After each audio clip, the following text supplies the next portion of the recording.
Bienvenidas, bienvenidos.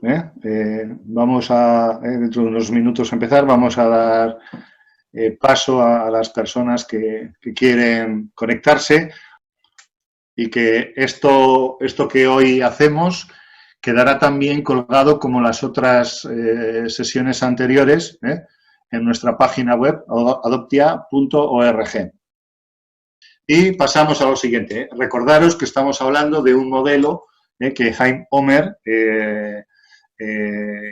proclama y difunde a través de su libro. Es un libro interesante y de fácil lectura. Tenéis también este manual de la Unión Europea del Programa de Trabajo sobre Violencia, que también es muy interesante para tener planteamientos teóricos sobre qué es lo que aprendemos. Aquí también hay otros dos libros que han sido mencionados en algún momento y que yo creo que pueden ser referencias importantes porque muchas de las estrategias que se plantean en estos dos libros hablan de esa resistencia parental y además desde los postulados que pueden estar muy cercanos a las estrategias de no violencia. Os presento también otro libro que ya tiene muchos años, el de Consejos de Supervivencia para Padres Adoptivos, que es de una pareja de terapeutas muy conocidos en Alemania, pero que son padres adoptivos de dos chicas y, cuentan un poquito su experiencia y también dan como una especie de recetario muy concreto. Este recetario yo lo tengo recogido en los materiales, voy a hacer referencia a algún aspecto concreto, pero no os lo voy a dar completo. Lo tenéis resumido en los materiales, luego le podéis echar un vistazo. Indómito y entrañable ya lo conocéis porque es un clásico y nosotros siempre lo recomendamos para tener una visión más realista y más acorde a lo que es un proceso adoptivo. Y deciros también que hay una secuela de esta familia. Hay una secuela donde ya Marcos, Carmen y José Ángel escriben un poquito también su experiencia ya con muchos más años de desarrollo y recorrido. Con frecuencia la adopción es algo valorado en pocos años. Se habla de que un proceso adoptivo ha fracasado cuando el chico tiene 14, 15 años y es adolescente. Bueno, esto es una solemne desfachatez. Un proceso adoptivo hay que evaluarlo cuando han pasado 30, 40, 45 años. Y entonces podremos ver de qué manera este proceso ha generado cambios, beneficios y mejoras en las vidas de absolutamente todos los miembros de la familia. Aquí tenéis esos 10 mandamientos que os comentaba de Christel Rex Simon y Fritz B. Simon, que son estos dos padres adoptivos. Ahí tenéis las reseñas y también comentar que muchos de sus argumentos son como muy prácticos, ¿no? Aquí tenéis varios de esos consejos, ¿no?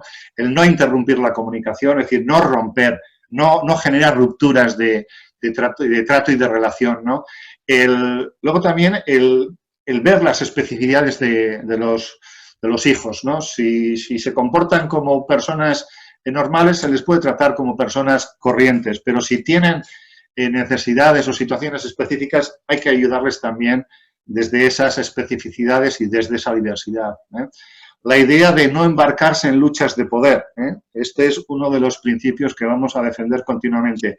No hay que buscar luchas de poder con el hijo, lo cual no significa renunciar a la autoridad legítima del padre y de la madre. Sencillamente, no provocar escaladas, sería la traducción dentro de la terminología de la resistencia parental no violenta.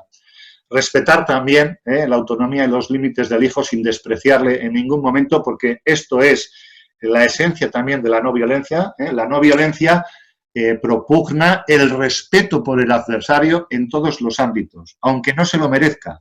No se trata de darle lo que se merece, sencillamente se le trata correctamente porque es lo más adecuado y también, desde el punto de vista de la resistencia parental, lo más eficaz. Bueno, todo lo que sean experiencias positivas y magnanimidad y procesos ¿no? Pues de gratuidad y de incondicionalidad son bienvenidos. Y luego también recordar una vez más, y esto lo dice lo dice también la estrategia de la resistencia parental no violenta, ¿no? Y es la de que los hechos son los determinantes, no las palabras. Es decir, hay que actuar y hay que actuar de unos modos muy concretos y no dar tantas y tantísimas explicaciones, porque muchas veces estas explicaciones atraviesan la barrera de lo que puede ser también un poquito la violencia emocional. Y luego también algo para que padres y madres os protejáis. Os protejáis del sufrimiento y del dolor que produce cualquier agresión que pueda venir de un hijo o de una hija. Esa protección respecto de los arrebatos que pueden aparecer en todos los ámbitos es muy importante, ¿no? El que vuestra autoestima, vuestra identidad, vuestra legitimidad no quede cuestionada porque ellos practiquen la violencia. Que los hijos e hijas practiquen o tengan estrategias violentas o agresivas o muy inadecuadas no tiene que atentar contra la identidad, contra la autoestima que tengamos como padres y madres, porque realmente es que no tiene por qué ser así. Y si conseguimos ampliar esa distancia emocional respecto de los hechos y de los acontecimientos vitales, podremos vivir con mucha más entereza y con más fortaleza situaciones de dificultad. Y como siempre, pues la paciencia, la paciencia y la paciencia. Recordar pues algunas cuestiones básicas, ¿no? Entendemos que la violencia no es adecuada desde el punto de vista ético y moral y vamos a intentar huir éticamente de posiciones violentas. Además, cuando peleamos o luchamos violentamente contra alguien que es violento, gana el más violento. Y por tanto, el que está más dispuesto a llevar la violencia más lejos es quien se lleva el gato al agua. Y en eso la experiencia nos dice que muchos de estos chicos y chicas llegan más lejos y producen situaciones donde los padres y las madres se quedan con un auténtico palmo de narices. Bueno, volver a decir que la persuasión contra el opresor abusivo no es eficaz. Es decir, no se trata de dar explicaciones o de dar razones o de convencer. La resistencia parental no violenta es actuar de un modo donde la persona que utiliza la violencia no se va a llevar el ascua a su lado, no se va a llevar de alguna manera el éxito o el triunfo de lo que pretende. Luego también la no violencia produce menos heridas y menos pérdidas. Y luego, no olvidemos, estamos hablando de nuestros hijos e hijas, de personas a las que amamos. Y por tanto, el hacerles daño va casi contra natura. Bien, la resistencia parental no violenta también va a exigir un auténtico cambio a nivel personal. Pero es un cambio personal que tiene que ser sincero y vivido, no puede ser narrado, explicado o tratado con mucho vocabulario. Tiene que ser actuado, tiene que ser experienciado. Y tiene que implicar el que seamos capaces de gestionar nuestra propia agresividad, porque nuestra propia agresividad va a jugar un papel muy importante en los procesos de resistencia o de actuación. Es decir, nuestra violencia, nuestra agresividad, nuestra hostilidad, nuestra frustración, nuestra rabia, tenemos que saber que es generadora de violencia por parte del hijo violento. El hijo violento está, de alguna manera, deseando y necesitando que actuemos de una forma violenta para justificar, legitimar y seguir propagando su acción violenta. Su acción violenta se apoya de una forma muy clara sobre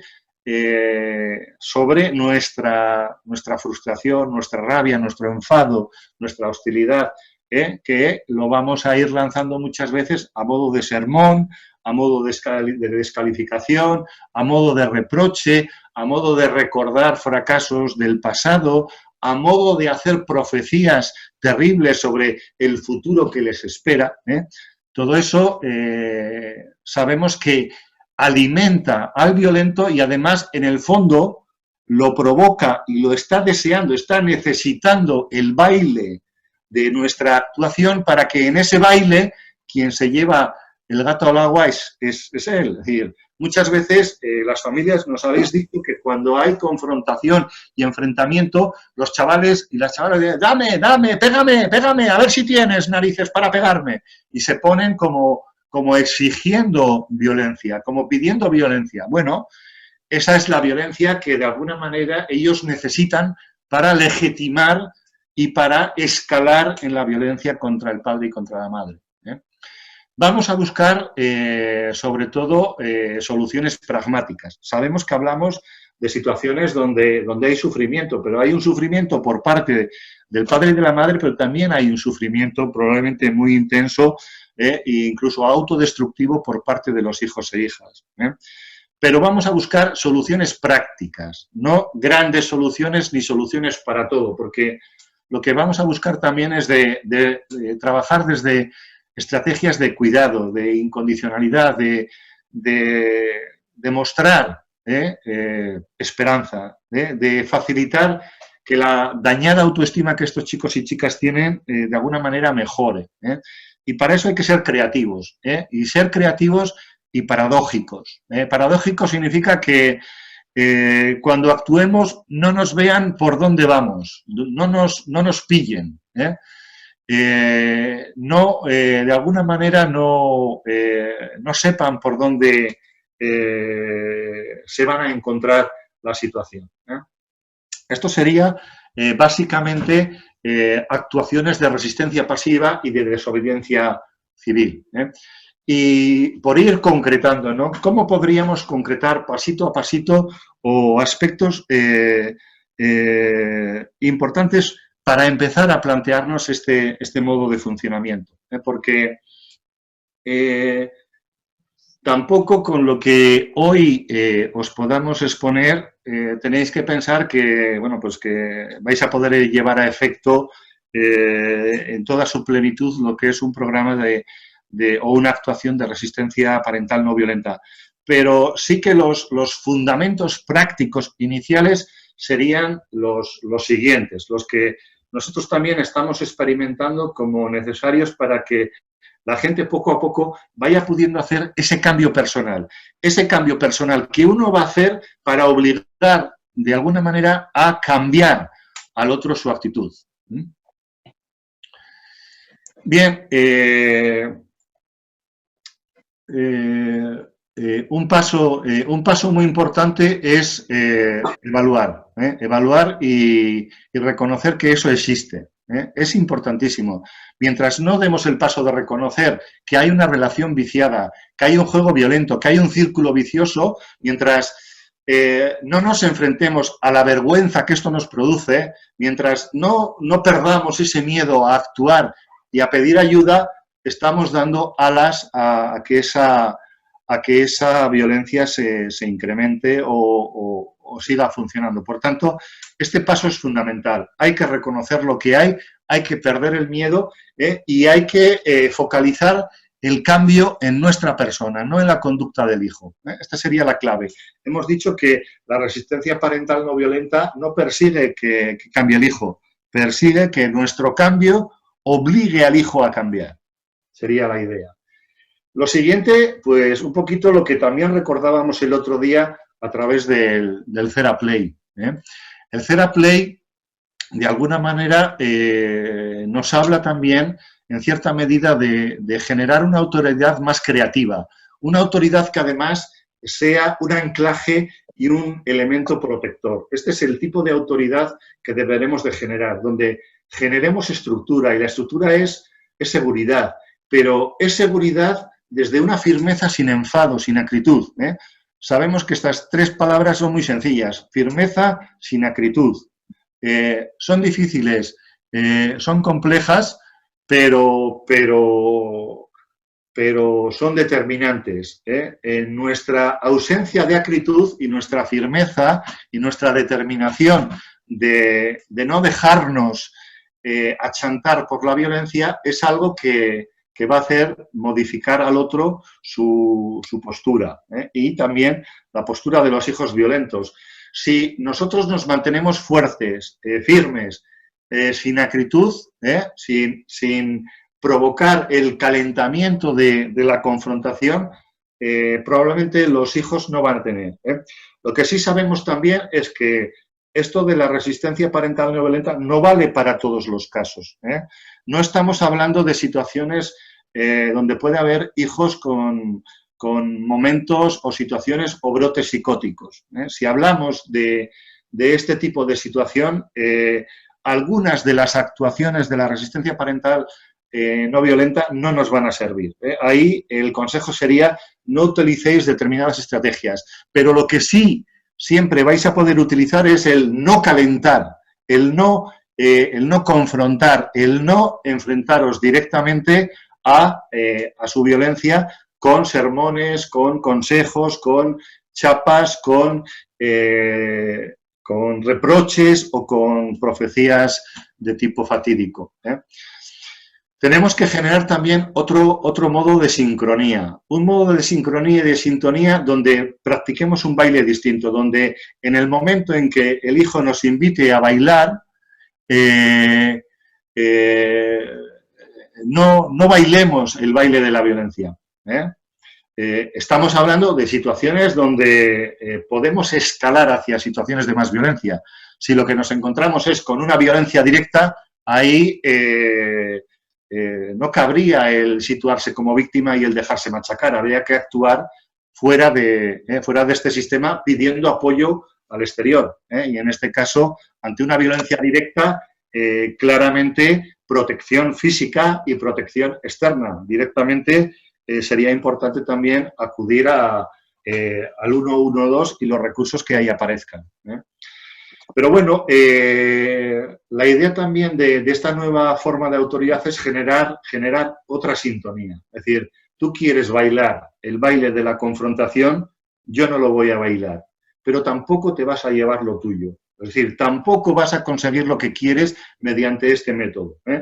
Sabemos que es difícil, ¿no? Cuando hay determinadas presiones, chantajes y posturas, el no responder, pero de lo que se trataría sería: yo no te voy a agredir, pero tampoco voy a hacer lo que tú quieras. En esto también, repito, hay que ser muy cuidadoso y hay que particularizar en la situación de cada uno de los chicos y chicas, porque depende de la situación, habrá que hacer una cosa u otra. Pero básicamente la estrategia es: no vamos a bailar, no voy a bailar como tú quieres. Tú vas a tener que acomodarte al nuevo baile, y el nuevo baile es: yo no voy a seguir provocando situaciones de escalada, no voy a ayudarte a que tú consigas las cosas mediante el mismo método. También recordar que la firmeza, el sin acritud y a la vez la no colaboración, la desobediencia hacia los deseos del hijo no implica la ausencia de mimo, no implica el no generar actos de reconciliación o actos de incondicionalidad. Esos siempre los podréis poner en marcha, no en el momento de la violencia. En el momento en el que vuestro hijo está siendo violento, probablemente no es algo absolutamente inapropiado que no va a ninguna parte, pero el que no haya rencor, el que aunque estés en ese tipo de situación, yo sigo en disposición de darte mimo, de provocar reconciliación. Y en última instancia, estamos hablando de una autoridad que implica un gran reto de superación, un gran reto de confrontación, porque vais a poder obligar a vuestros hijos a tener que buscar otro tipo de salida. Porque si con su violencia no consiguen lo que quieren, no les va a quedar más remedio que buscar otro tipo de salidas. Luego, repito, todo esto hay que matizarlo. Y bueno, la primera gran estrategia tiene que ver con nuestra propia posición de cómo reducir las conductas violentas, agresivas y autodestructivas a través de la resistencia no violenta, porque eso lo tenemos que conseguir. Si con un violento vamos a la pelea, vamos a tener pelea, pero si con un violento damos un paso atrás, no actuamos de manera directa ante sus exigencias y peticiones y no escalamos, disminuimos la escalada, entonces podremos empezar a conseguir cosas. Porque la idea también es que como adultos que queremos rescatar la autoridad y también de alguna manera sentirnos más seguros, tenemos que actuar de manera mucho menos impulsiva. Es decir, no podemos permitirnos el lujo de ser impulsivos, es decir, de actuar en el mismo nivel que el hijo, aunque sea con estrategias más socialmente aceptables o educadas. Pero no olvidemos que sermones, consejos no pedidos, prohibiciones, castigos, reproches, profecías, en los momentos en que estamos calientes, lo único que son es leña para el fuego. No vamos a conseguir con un hijo violento que a través de esas estrategias se baje, salvo que seamos más brutos y más bestias que ellos, y entonces ya estamos en la violencia y, por tanto, no estaríamos en este tipo de propuesta. La idea de que, independientemente de que haya momentos de muchísima confrontación, hay que buscar también y propiciar gestos positivos, gestos donde hagamos ver al hijo y a la hija que el cariño sigue existiendo, a pesar de que pueda haber dolor y cansancio. Y aplicando métodos concretos de lucha no violenta que será prácticamente lo último que os mostraré, pero también con la idea de que no os lancéis a estrategias de resistencia no violenta si no tenéis seguridad y garantía de que lo vais a poder mantener y conseguir de alguna manera. Es decir, no pasa nada por esperar. Aquí os hacemos una vez más la invitación a que, si hace falta, busquéis espacios, lugares, incluso si es necesario, se pueden hacer también grupos experienciales donde hablar de cómo llevar adelante en situaciones concretas y particulares estos métodos de lucha no violenta. Pero el primer paso que básicamente vamos a tener que desarrollar y que va a suponer un esfuerzo importantísimo y una renuncia importante a nuestras antiguas maneras de actuar, es el que rompamos y modifiquemos los hábitos de escalada de la violencia. Es decir, no podemos meternos en escaladas de violencia, porque ahí lo más habitual y probable es que perdamos, ¿no? Porque no estamos dispuestos a llegar a una violencia superior a la de ellos. El comprender lo que sucede desde la violencia no significa aceptar o justificar el comportamiento violento.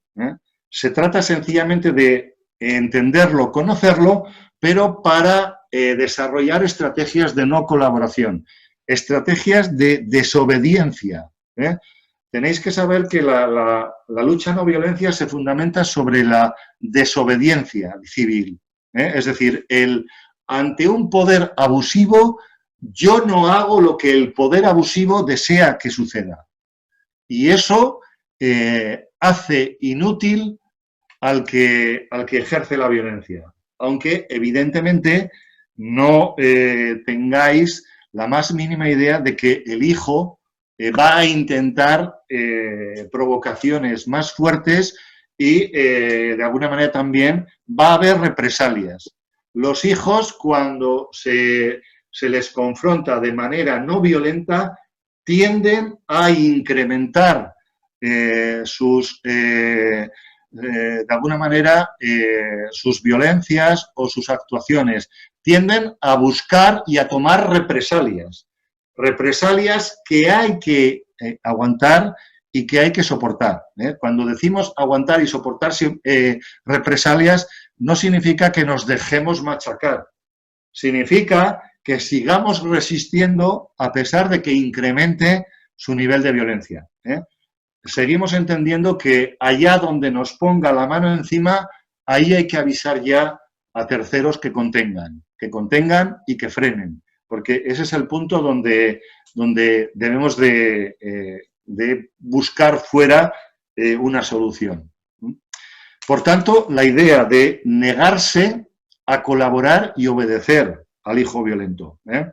Diréis, pero ¿cómo que colaboramos y obedecemos? Sí, muchas veces ante un hijo violento cedemos para que nos dejen paz, cedemos para que no haya ruido, cedemos para que no se enteren los vecinos, cedemos para que no nos avergüence ante los demás. Y cedemos y nos quedamos con un palmo de narices, con mucha frustración, con mucha rabia y luego con las ganas de revancha que además va a suceder y se va a provocar probablemente en momentos posteriores. ¿Cómo es el círculo vicioso? Porque este es el círculo vicioso que tenemos que intentar, según también las estrategias de no violencia, contener. Es muy habitual que situaciones, es habitual no, es lo propio de situaciones de violencia filioparental el que haya una sumisión parental, el que el padre y la madre se sientan frustrados, humillados y con rabia y además sumisos, es decir, están pasando o dejando pasar cosas que no quieren, que no aceptan y que no están dispuestos, pero las tragan. Sería el tener unas tragaderas inmensas. Además, cuando el padre y la madre se comportan de manera sumisa, los hijos violentos incrementan sus exigencias, es decir, van a ir un pasito más lejos. Si hasta ahora era esto, ahora es esto más otro poquito más. Y esto a su vez genera una mayor frustración y hostilidad en los padres. En el momento en que los padres, las madres se manifiestan hostiles, los hijos incrementan las represalias, es decir, incrementan la actuación violenta para conseguir someter, doblegar y poner en posición sumisa. Y encontramos entonces dos tipos de escalada. La escalada complementaria, que es asimétrica y que significa que quedamos por debajo, que el adulto con autoridad vencida queda por debajo y se coloca en una posición de sumisión. Y además, cuando hay sumisión, el hijo incrementa sus exigencias. Si antes quería 5 euros, ahora quiero 10, porque con 5 no me basta. Y además, también se genera la escalada simétrica. La escalada simétrica es cuando el padre y la madre intentan sobreponerse, intentan superar el nivel de altura y ponerse por encima.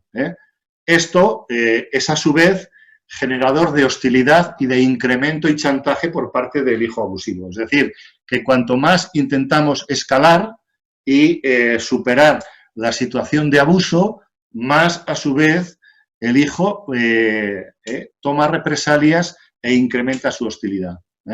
Y, por tanto, la situación es que los hijos son cada vez más fuertes y abusivos y, a su vez, el padre y la madre cada vez se sienten más impotentes.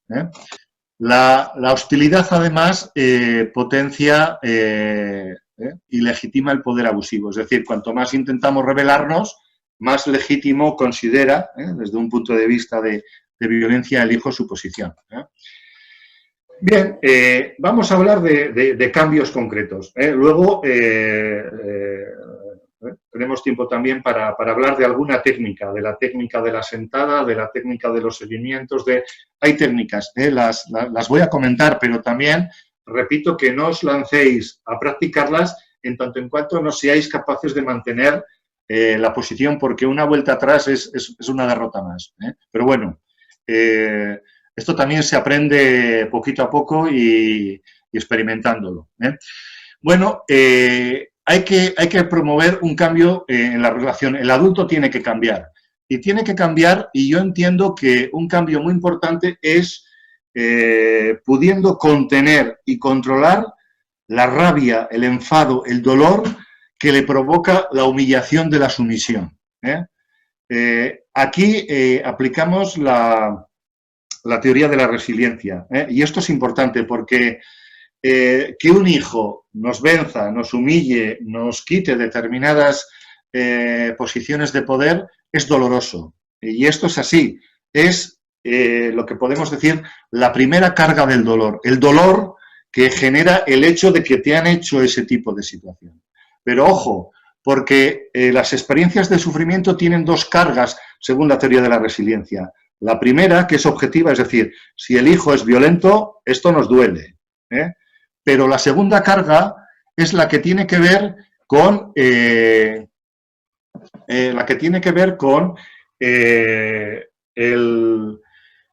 hecho del valor que otorgamos a ese sufrimiento y a ese malestar.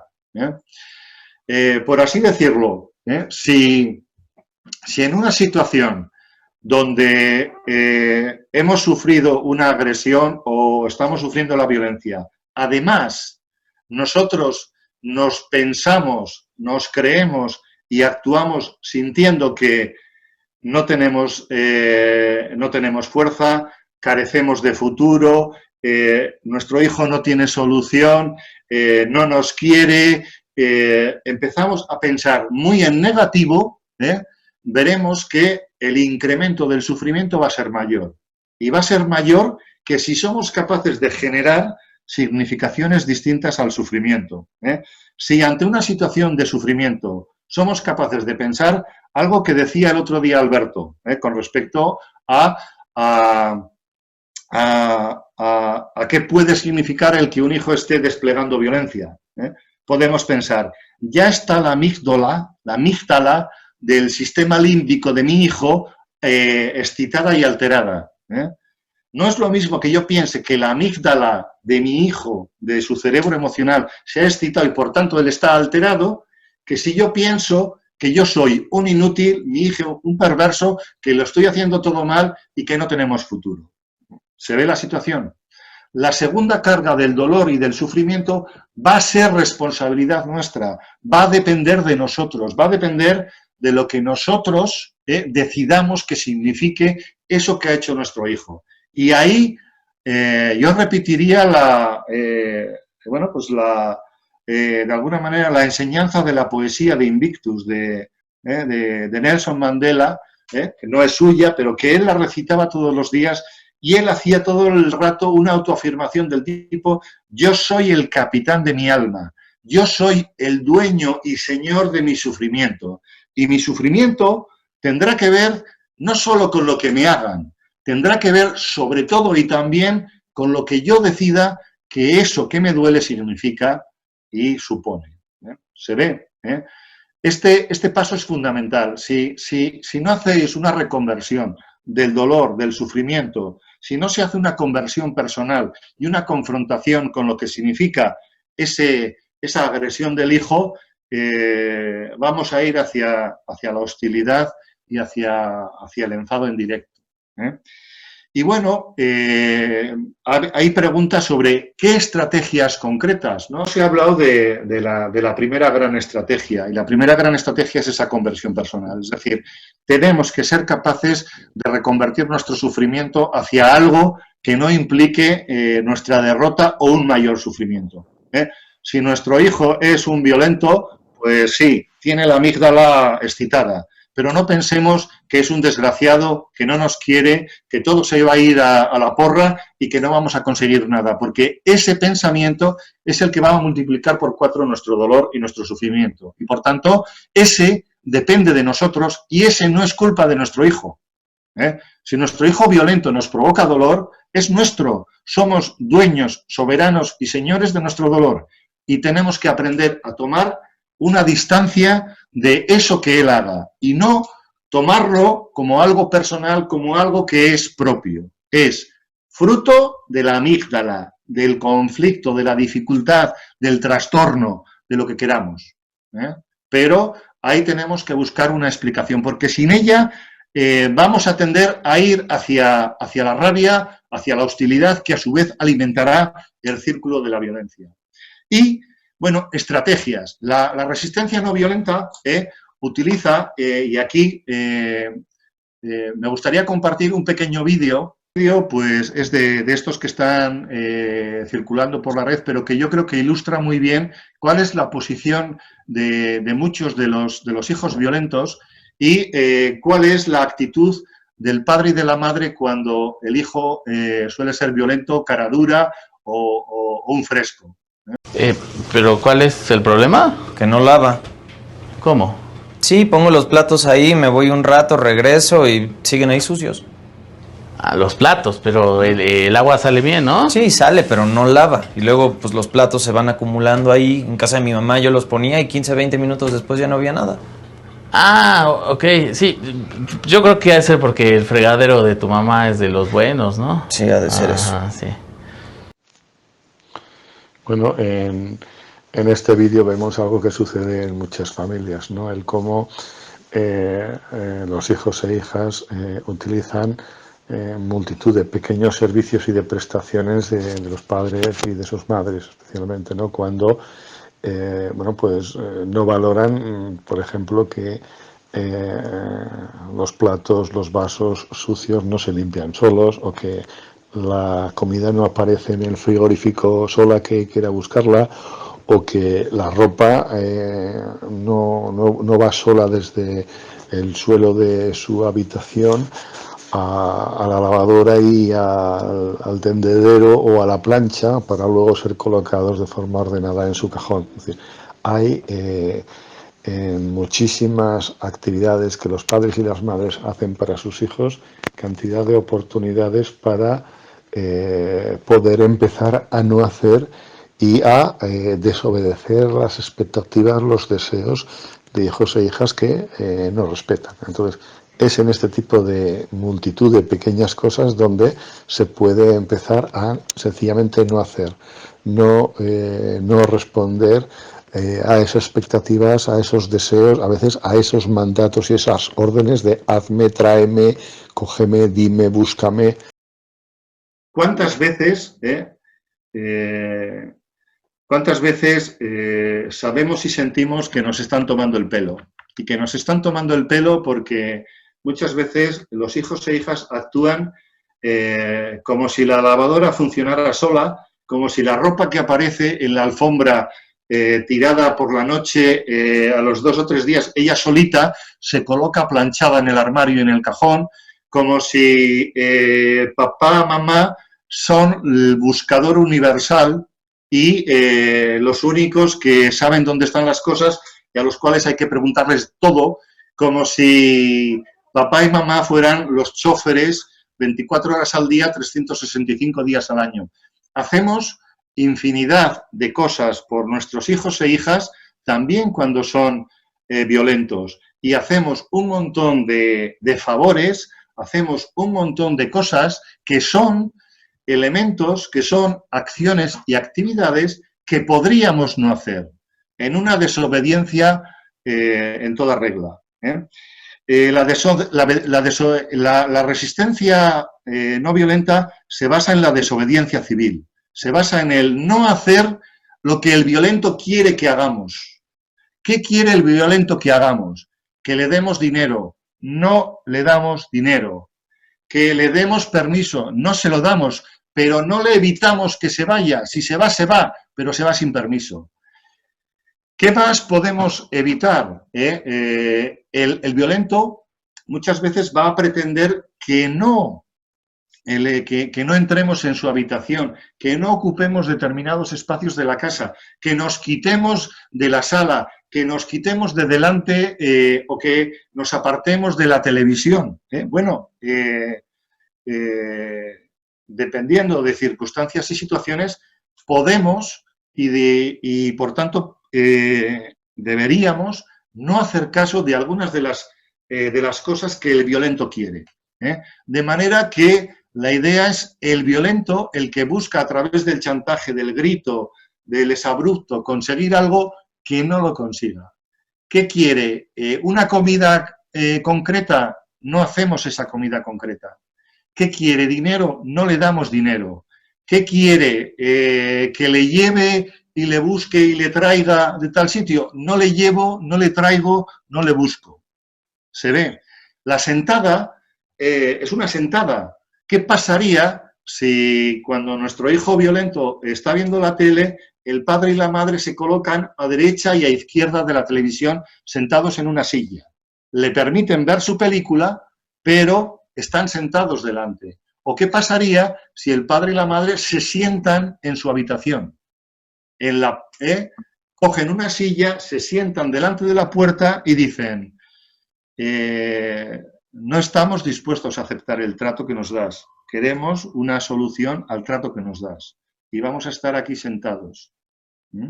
Bueno, probablemente en muchos momentos y situaciones al hijo se le corta el rollo. Se le corta el rollo y es una situación que, aunque no vamos a conseguir igual lo que queramos, por de pronto le vamos a desconcertar un ratito.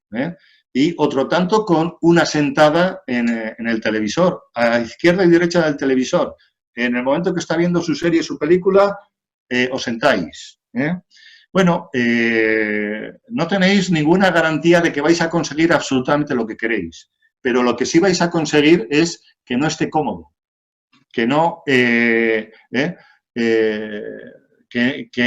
no disfrute de la situación y además que tampoco tenga un motivo para agredir, salvo que esté muy, muy loco y muy alterado y haya conseguido niveles de otro tipo. Están también los seguimientos. Mi hijo no dice dónde está. ¿Qué me impide a mí seguirle por la calle? ¿Por qué no voy a seguir a mi hijo? ¿Por qué no voy a ir a los sitios donde él va? ¿Por qué no voy a ir y por qué no voy a contactar con las personas que él está? ¿Por qué no voy a hablar con sus amigos? ¿Qué me impide hablar? Todo esto envuelto, ¿no?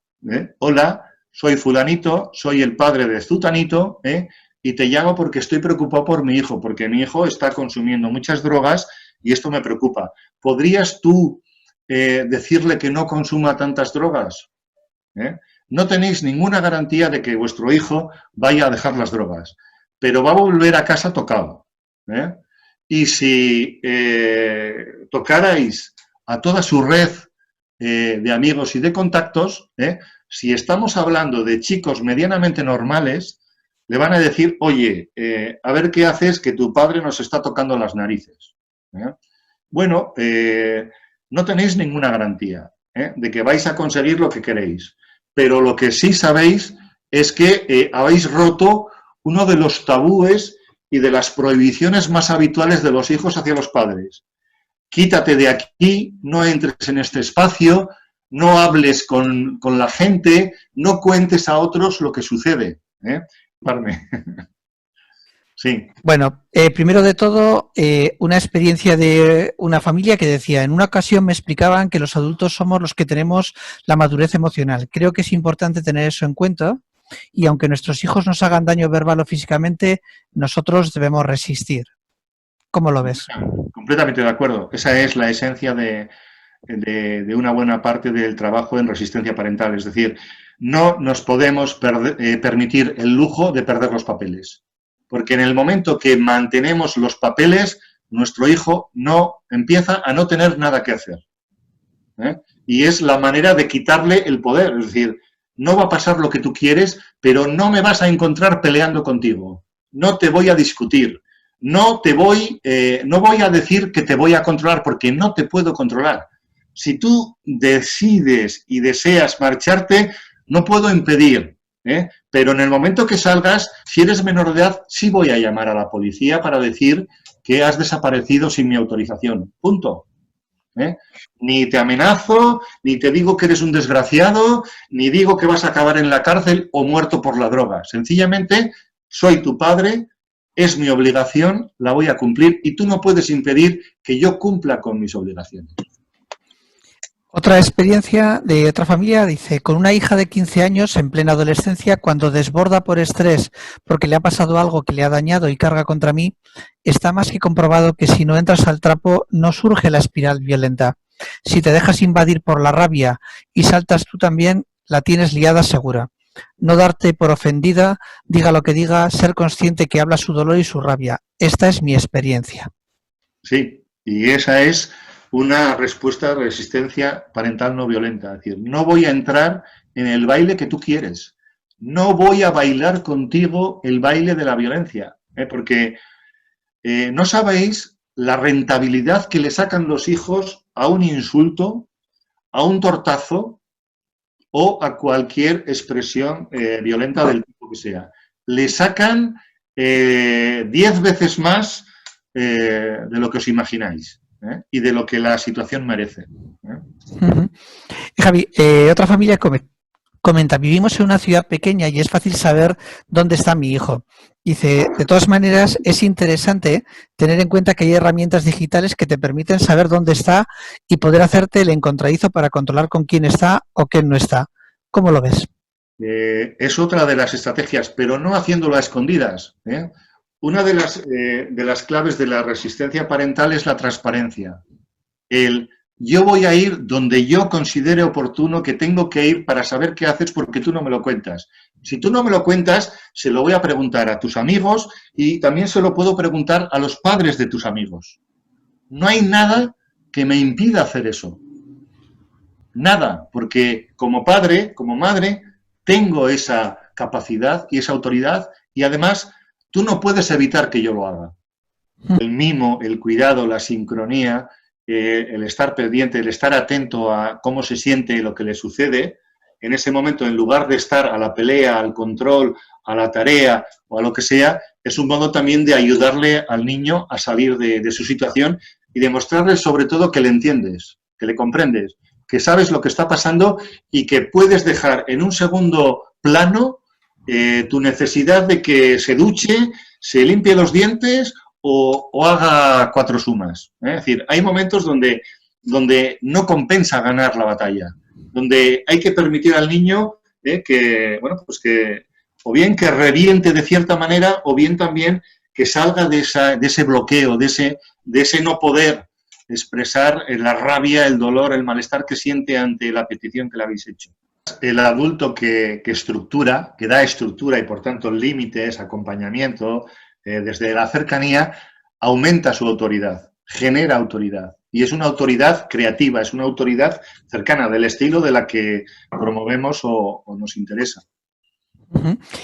Otra pregunta, Javi, es detrás muchas veces de las conductas de violencia que has estado comentando, sabemos que puede haber vivencias de gran sufrimiento interno, ¿no? Chicos igual que a veces se sienten muy solos, que se sienten locos y locas, que se sienten tontos. ¿Qué te has encontrado en general detrás de estas vivencias y de estas situaciones de descontrol? ¿Hay sufrimiento o son...?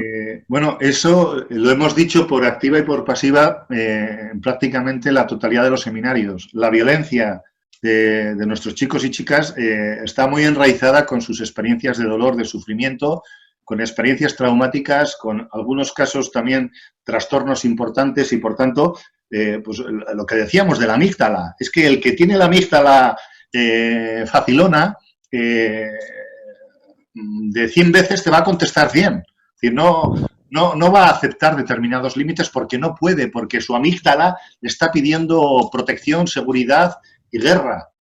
Entonces, el hecho de que podamos hacer esta introspección, ¿no? E incluso sintonizar con ellos, es decir, ya está su amígdala encendida. Te quita ya la sensación de me quiere putear, es un cabrón, esto no tiene futuro. No, tiene la amígdala excitada. Si yo me bajo un poquito, si yo me calmo, le facilito su calma. No enciendo su malestar, no enciendo su sufrimiento, no alimento el que su malestar genere rabia y agresividad. No olvidemos que la agresividad es la respuesta ante la sensación de inseguridad y de peligro y de que nuestra situación pues está en vilo. Javi, una última comentario de una de las familias. Dice, durante el confinamiento, perdón, que lo tenía aquí, por lo que estás diciendo ahora, he decidido dejar de lado el tema académico para ir ganando recorrido en el campo doméstico. Poquito a poco está mejorando nuestra relación, lo académico ya llegará. Perfecto. Perfecto. Una de las reglas básicas de la resistencia parental no violenta es la convicción de que no podemos controlarlo todo, de que no podemos conseguir todo lo que pretendemos ni el control absoluto de nuestro hijo. Nuestro hijo va a tener también en nuestra compañía que aprender a controlarse y a gestionarse. Y por tanto, el saber que no lo podemos conseguir todo ni siempre nos puede ayudar también a bajar expectativas y a acercar las expectativas a las realidades y posibilidades de los hijos. Y, por supuesto, entre convivencia y academia, quedaros con la convivencia, porque eso es lo que va a facilitar un posterior mejor aprendizaje, no al revés. Metemos demasiados esfuerzos en conseguir que nuestros hijos estudien, aprendan y hagan lo que tienen que hacer en la escuela, pero es que la familia, la convivencia, el trato, la relación es el espacio de actuación y de trabajo de la familia, y eso no lo deberíamos de relegar a las tareas escolares. En las tareas domésticas hay muchísimas matemáticas, hay muchísimas ciencias naturales, hay mucha física, hay química y hay también mucho lenguaje. Y bueno, esta era la última pregunta. Tengo que dar paso a Begoña para que os comente un poquito, pues, parte de, bueno, pues de por dónde va a tirar todo esto. Ha sido una ponencia muy, muy intensa y emocional, como todo lo que siempre haces, Javi. Ha habido algunos problemas para la conexión y hay muchas personas que hoy se han podido quedar sin escuchar la charla de Javier. Estará colgada, como siempre, en la web Adoptia ya mañana, ¿vale? Como ha sido tan intenso, yo sí decir algunas de esas recomendaciones y ideas, ¿no?, que has señalado, Javi, y que creo que aunque somos compañeros y siempre te escuchamos, son importantes reforzar, ¿no? Has dicho que hay que entender el significado de las conductas violentas y cada niño y niña tiene un significado debajo de esa conducta. También cómo los niños y niñas con los que trabajamos con autoestima, como también Alberto y yo decíamos en las otras charlas, con una autoestima muy dañada, ¿no?, necesitan estrategias parentales sencillas y a la vez paradójicas, que creo que lo has explicado muy bien, qué significa esto de la paradoja, ¿no? Y yo creo que nos quedemos un poco como lo ha explicado Javier, y que nuestro cambio, es decir, el cambio parental es realmente el que genera un cambio en vuestros hijos e hijas, y no a la inversa. Y desde ahí yo creo que son ideas que pueden ayudar, ¿no?, con todo lo demás, a quedarnos con esas píldoras de esperanza y así hilo, ¿vale? A lo que sí que queremos pediros y animar a otras familias que aunque hoy no hayan estado, sabemos que la comunidad de acogida y adoptiva sois muchas familias, que podáis enviaros al email de Alberto y de Javier, que va a estar colgado en la documentación. No solo vídeos, cada familia puede ser creativa y cuando mandamos algo así las familias nos sorprenden.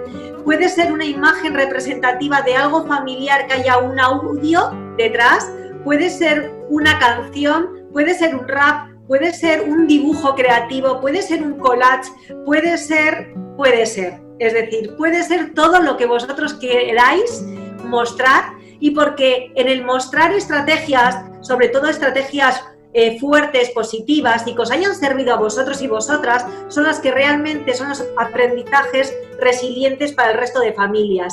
Así que sin más, agradeceros a todos y a todas vuestra participación, porque ya sois muchos y además muy fieles a este espacio, y seguiros animando a la siguiente charla con Alberto con el tema de búsqueda de orígenes. Así que buena tarde y buen fin de semana, que ya queda poco.